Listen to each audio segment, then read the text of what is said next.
Nouvelle série d'astuces sur macOS, cette fois-ci je vous en ai trouvé 10 autres, donc c'est parti. Lorsque vous regardez une vidéo sur YouTube, que vous faites un clic droit dans celle-ci, ce menu s'affiche. Pas très intéressant. Mais si vous refaites un clic droit, vous avez ce second menu où là vous pouvez activer le mode image dans l'image.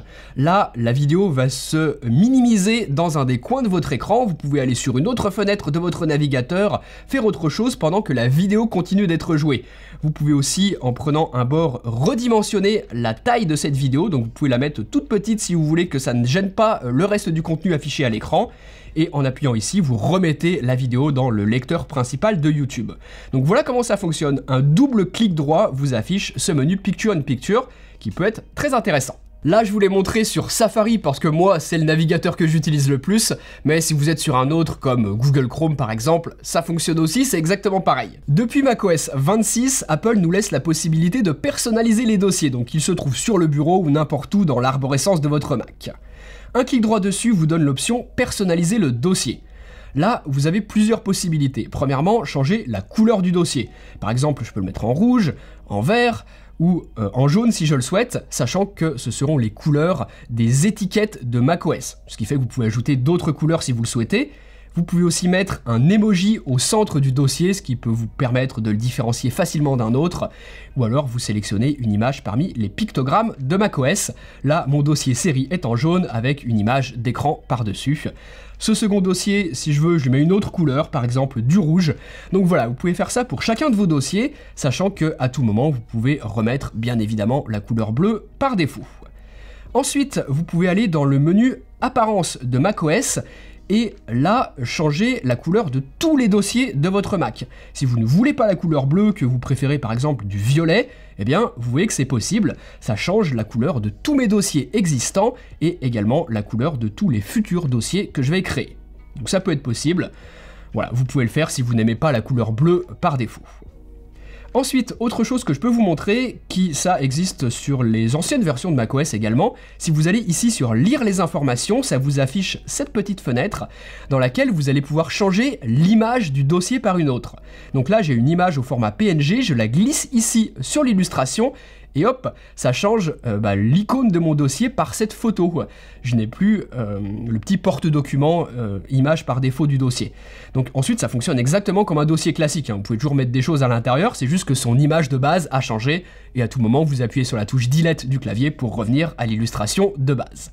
Donc voilà tout ce qu'il est possible de faire sur les dossiers de macOS, en changer la couleur ou carrément l'illustration en fonction de ce que vous trouvez le plus pratique. Si vous avez déjà pensé à créer votre propre site internet, O2Switch, le sponsor de cette vidéo, est l'outil idéal pour héberger par exemple un blog personnel, une page pour une association, annoncer un mariage, ou tout simplement pour votre business pour que tout le monde puisse découvrir votre travail tel qu'une boutique en ligne ou un portfolio de freelance. O2Switch, c'est une entreprise française reconnue. Vos données restent hébergées en France et avec leur système Tiger Protect intégré, vos sites sont protégés en temps réel contre les menaces, les attaques automatisées ou les failles les plus fréquentes. L'offre cloud de O2Switch est abordable et très complète.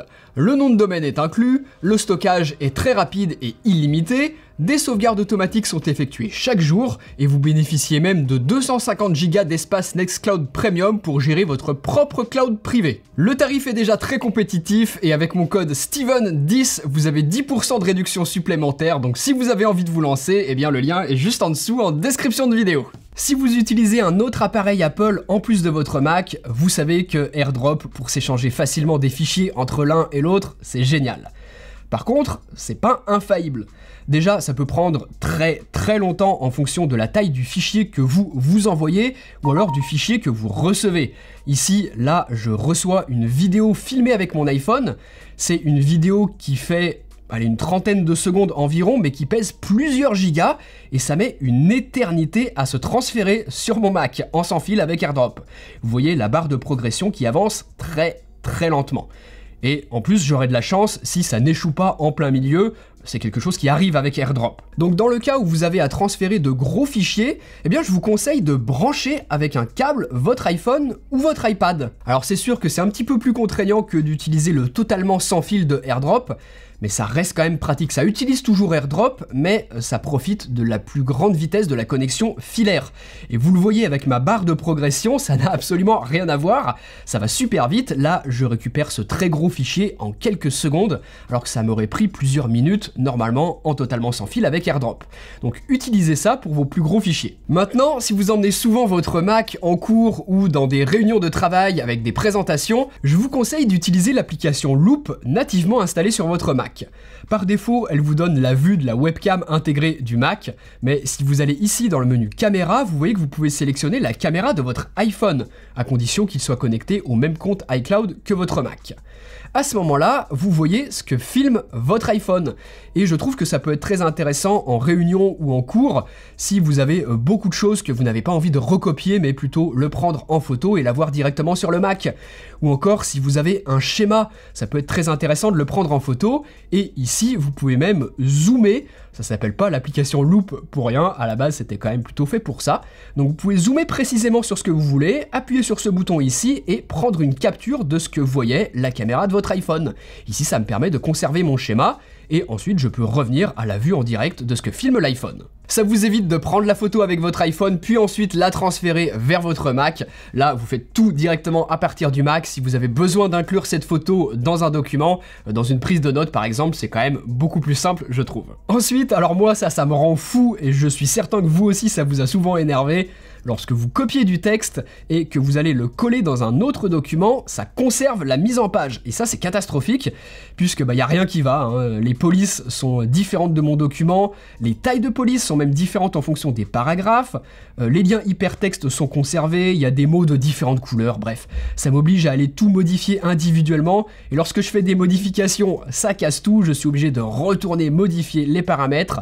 Bref, il existe plus simple, donc au lieu de faire un commande V classique pour coller, vous pouvez appuyer sur la touche Option et la touche Shift en même temps que le commande V, et là, vous voyez que ça colle sans conserver la mise en page. C'est quand même beaucoup mieux, ça a conservé les paramètres de votre document, la bonne police, la bonne taille de police, vous pouvez faire des modifications, ça ne bougera pas, et même chose pour le texte que vous allez taper ensuite.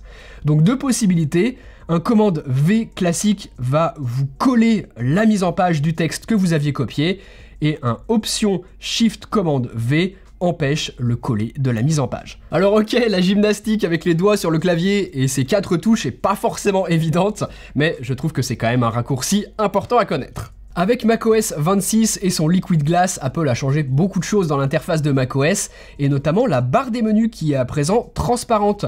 Il n'y a plus de délimitation avec le fond d'écran que vous utilisez, donc ça peut plaire à certains, déplaire à d'autres, mais rassurez-vous, si vous voulez revenir à l'ancienne version, c'est possible, à l'ancien affichage. Puis d'ailleurs, si vous aimez mon fond d'écran, il est en description de vidéo. Donc pour changer ça, vous allez dans les réglages de votre Mac, vous allez dans le menu qui s'appelle barre des menus, et il porte bien son nom pour le coup, et là vous avez l'option afficher l'arrière-plan de la barre des menus.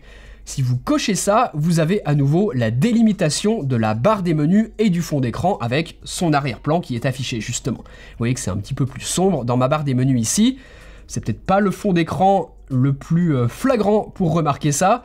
Je me rends compte en même temps que je vous le montre, donc ce que je vais faire, c'est que je vais changer de fond d'écran, je vais mettre celui par défaut de macOS Tao, et là, si je recoche l'option, là, vous voyez que c'est quand même flagrant, on a une vraie délimitation avec l'arrière-plan de cette barre des menus.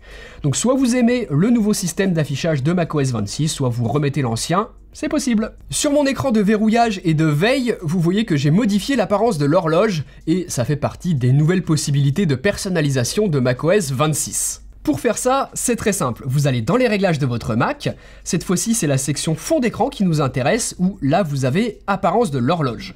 Vous pouvez modifier son apparence uniquement sur l'écran verrouillé ou sur l'écran verrouillé et l'économiseur d'écran. Moi je trouve ça plus cohérent d'avoir la même sur les deux, mais c'est comme vous voulez. Et là, comme sur iPhone, 6 options d'affichage de l'horloge. Vous choisissez ce que vous préférez et vous pouvez même modifier l'épaisseur avec le petit slider ici. Donc ça fait partie des nouvelles possibilités de personnalisation qu'offre macOS Tao. Et dans les autres que je trouve intéressantes, on a ce menu ici en haut à droite avec nos widgets et nos raccourcis. Moi, j'ai par exemple mis le mode économie d'énergie de mon Mac accessible en un clic. J'ai aussi le bouton pour enregistrer mon écran dont je me sers souvent.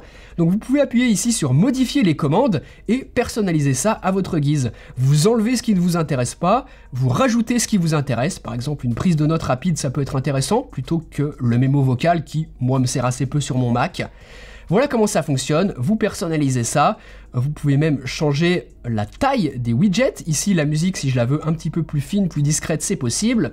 Celui-ci, je peux carrément le supprimer et ensuite réorganiser mes autres widgets.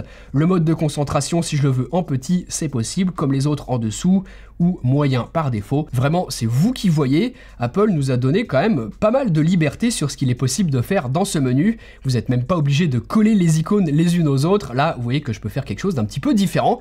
Mais en tout cas, voilà ce qu'il est possible de personnaliser, notamment dans macOS 26. Pour savoir en permanence combien de stockage il vous reste de disponible sur votre Mac, vous pouvez aller dans les réglages de votre Mac, dans la section stockage, et là, vous aurez un visu de manière assez détaillée de quelles sont les catégories qui occupent le plus d'espace et surtout combien d'espace de stockage il vous reste. Ici 429 Go.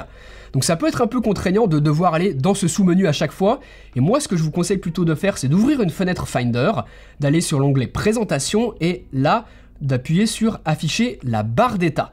Ça va vous afficher une nouvelle barre en dessous du Finder où vous voyez votre stockage restant sur votre Mac. Très pratique. Si vous allez sur un autre onglet, par exemple iCloud Drive, et bien cette fois-ci ça affiche le stockage iCloud restant sur mon compte, ici 47 Go. Si je vais sur un disque externe branché, là j'ai combien d'espace de stockage il me reste sur mon SSD. Donc moi je trouve ça beaucoup plus pratique que d'aller dans le sous-menu. Dans le Finder, c'est quand même beaucoup plus souvent sous vos yeux. Et puisqu'on est là, j'en profite pour vous montrer autre chose. Je vois très souvent, et j'imagine vous aussi, des bureaux de Mac avec des fichiers, des dossiers dans tous les sens.